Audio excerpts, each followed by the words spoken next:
Saudara, evakuasi jenazah Juliana Marins, pendaki asal Brasil yang jatuh di Gunung Rinjani akhirnya bisa dilakukan tim SAR gabungan. Dan tim SAR gabungan menyebut medan berpasir dan cuaca yang kerap berubah jadi kendala proses evakuasi.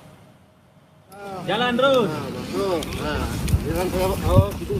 Tim SAR memutuskan menggunakan tali untuk mengevakuasi jenazah pendaki asal Brasil yang berada di jurang Gunung Rinjani.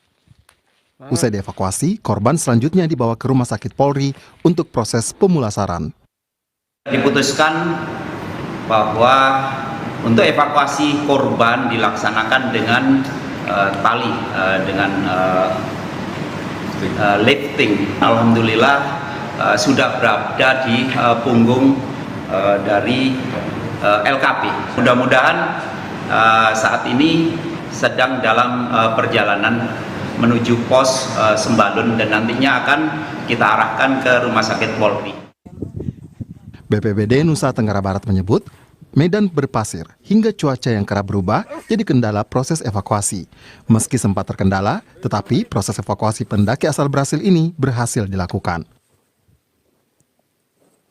Kendala begitu dalamnya posisi jatuhnya korban, kemudian kondisi cuaca ditambah juga dengan kondisi geologi yang ada di sekitar tebing tersebut, yaitu berpasir dan memiliki batuan yang lapuk, sehingga harus hati-hati untuk menghindari jatuhannya batuan, termasuk juga pasir menimpa daripada petugas yang di bawah, termasuk juga korban yang akan diangkat ke atas. Sebelumnya, pendaki asal Brasil terjatuh ke jurang Danau Segara Anak sedalam 600 meter saat mendaki Gunung Rinjani pada Sabtu pekan lalu. Korban diketahui terjatuh saat rombongan hanya menemukan peralatannya usai memisahkan diri untuk beristirahat. Tim Liputan, Kompas TV. Dan untuk mengetahui proses evakuasi korban selengkapnya kita tanyakan jurnalis Kompas TV Fitri Rahmawati langsung dari Lombok, Nusa Tenggara Barat. Fitri, sejauh mana perkembangan evakuasi korban? Apa yang jadi kendala sebenarnya untuk upaya evakuasi ini?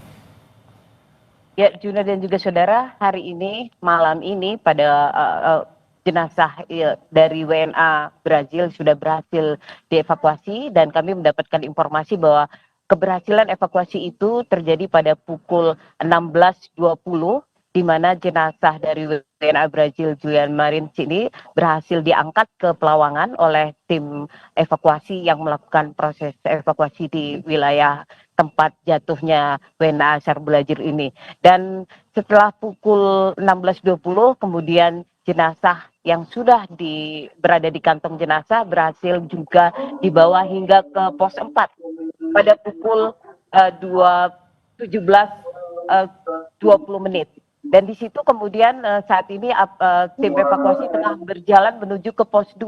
Dan saat ini kami di malam hari ini sedang menunggu proses evakuasi pada pukul 19.40 menit ini. Kami sedang menunggu proses evakuasi dan sekarang berada di pos SAR gabungan.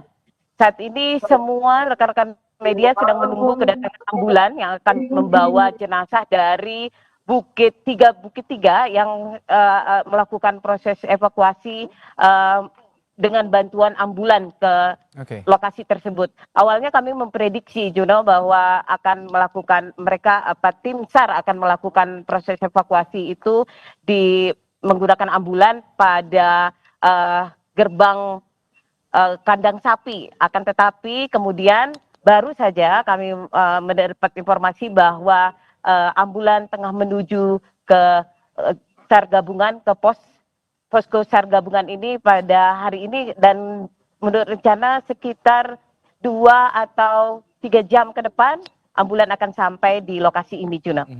Baik, Fitri, usai dievakuasi selanjutnya jika nanti berhasil begitu, korban akan dibawa kemana dan sudahkah ada pernyataan juga dari perwakilan kedutaan besar Brasil di Lombok? Menurut rencana, korban akan dibawa dari posko SAR gabungan ini.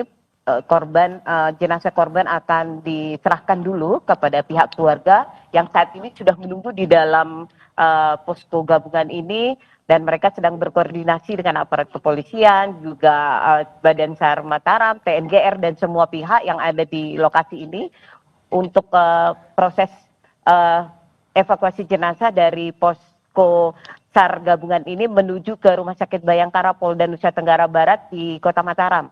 Dan setelah itu nanti akan diupayakan bagaimana proses pemulangan jenazah ke negaranya.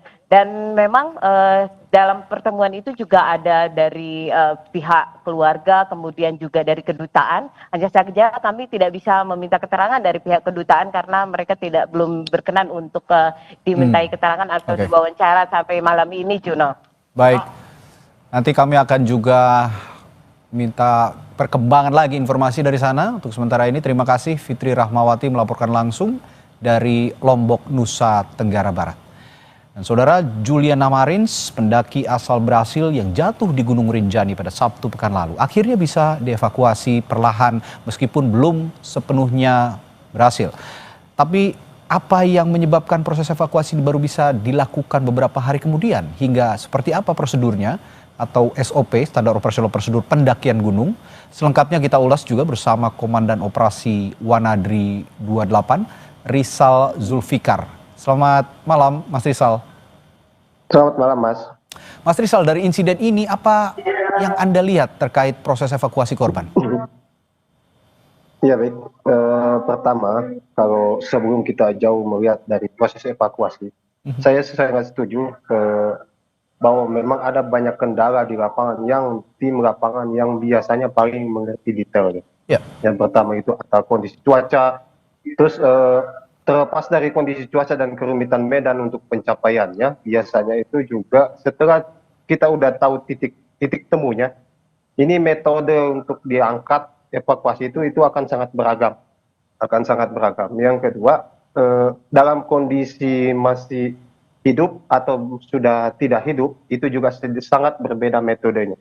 Nah, ini sangat complicated. Gitu. Ya. Soal ini sangat kompleks, tergantung. Jadi hasil evaluasi di lapangan yang kita bisa dengarkan nanti detailnya seperti apa evaluasinya. Nah, kalau untuk beberapa metode pendakian, memang ada banyak hal sekarang karena saking maraknya pendakian sehingga model-model persiapan pendakian yang mungkin kita harus pertajam lagi, termasuk peralatan, standby di medan-medan yang yang susah, di base camp tertentu di medan-medan yang cukup kritikal, itu kita harus siapkan sehingga ketika kita sudah menotis medan ini mungkin akan banyak kecenderungannya potensi kecelakaan dari tingkat sekian sampai tingkat sekian. Artinya sepanjang jalur itu harusnya biasanya tim pendakian gunung, daerah pengelola pendakian gunung sudah mengerti itu.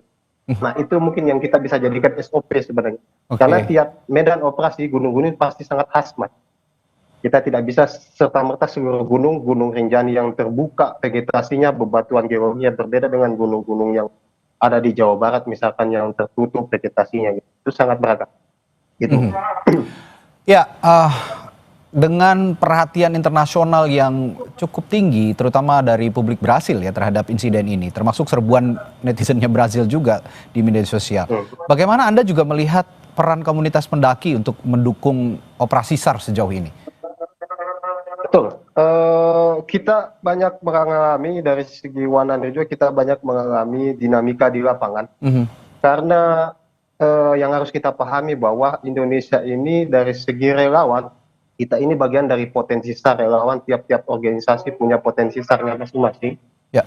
Itu cukup menemui dinamika di lapangan untuk menyatukan persepsi kan gitu ya. Nah, sehingga kedepannya mungkin saran kami juga akan ada penyamaan persepsi SOP dan yang tingkat nasional sehingga kita cukup tidak terlalu beragam dalam fase aplikasi karena ketika kita fase aplikasi, kita tidak lagi berbicara tentang konsepnya, tapi kita bicara tentang metode praktis dan teknis yang kita bisa lakukan cepat berdasarkan golden time dari seseorang survivor itu. Iya.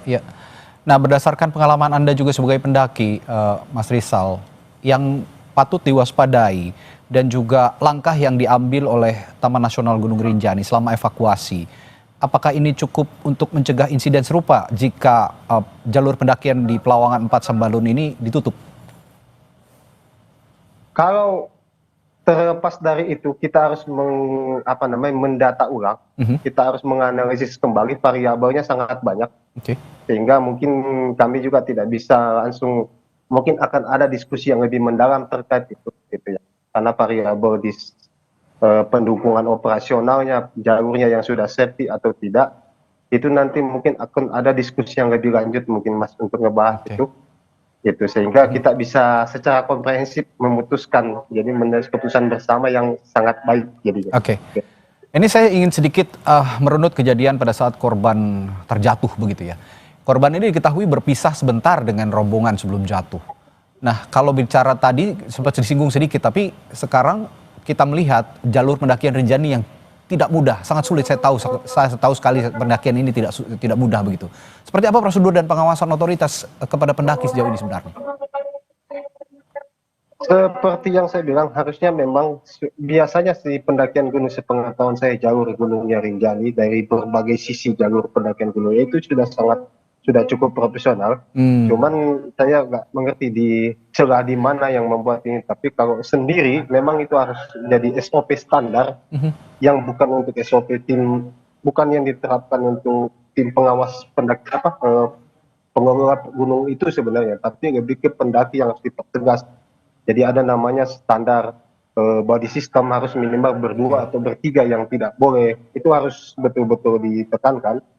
Karena kalau jujur diakui dari kasus-kasus yang kami data sebenarnya 70-80% pendakian itu hilang trouble, itu titik trouble-nya ketika dia terpisah dari rombongan, itu paling utama. Itu dia.